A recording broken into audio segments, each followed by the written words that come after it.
რეაბილიტაცია იწყება. მე-19 საუკუნის 30-იან წლებში აგებული კულტურული მემკვიდრეობის ძეგლი ისტორიული იერსახის შენარჩუნებით თანამედროვე სტანდარტების შესაბამისად აღდგება. ავარიულ შენობაში კულტურის მინისტრი იმყოფებოდა. სალომე შანშიაშვილის რეპორტაჟი.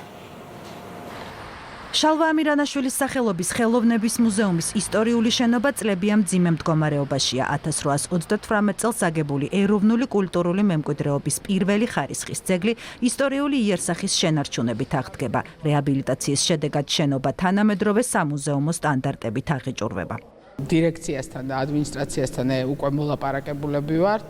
ტექნიკური დავალება მომზადდება უახლოეს ხანში, კვლევები გაკეთებულია სხვადასხვა პერიოდში ეროვნული მუზეუმის და სპეციალისტების ჩართულობით და მეორეს მხრივ ინფრასტრუქტურის სამინისტროს და მათ დაქვემდებარებული ორგანიზაციების ჩართულობით. მე ვფიქრობ, რომ რამდენიმე წლიან პროცესში ჩვენ მივიღებთ ძალიან საამაყო დიდ პროექტს. უკვე 20 წელია ამ თემაში ჩართული ვარ სხვადასხვა ფორმით.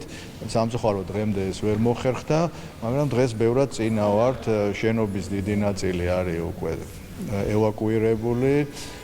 ეროვნული საგანძური არის საიმედოდ დაბინავებული. ზუსტად ვიცით რა შედეგი უნდა მივიღოთ და ძალიან მალე დაიწყება უკვე რეალური ქმედებები. მუზეუმში ამჟამად ექსპონატების შესანახად არასათანადო პირობებია, ამიტომ კოლექციების დიდი ნაწილი ფონდ საცავი, სამუშაო ოთახები და სარესტავრაციო სახელოსნოები დროებით მუზეუმის მეორე და მესამე კორპუსებშია გადატანილი. რეაბილიტაციის შემდეგ კოლექციები დაბრუნდება შენობაში, სადაც მათი დაცვა, აღრიცხვა, კვლევა და ექსპონირება შესაბამის პირობებში იქნება შესაძლებელი.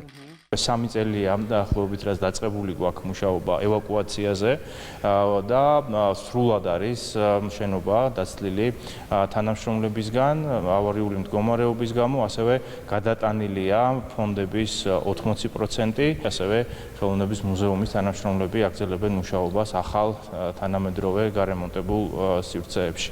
აღდგენილ ისტორიულ შენობაში სამეცნიერო საგანმანათლებლო საქმიანობაც წარიმართება. ხელოვნების მუზეუმის სარეაბილიტაციო სამუშაოს ინფრასტრუქტურის სამინისტრო ჩაატარებს.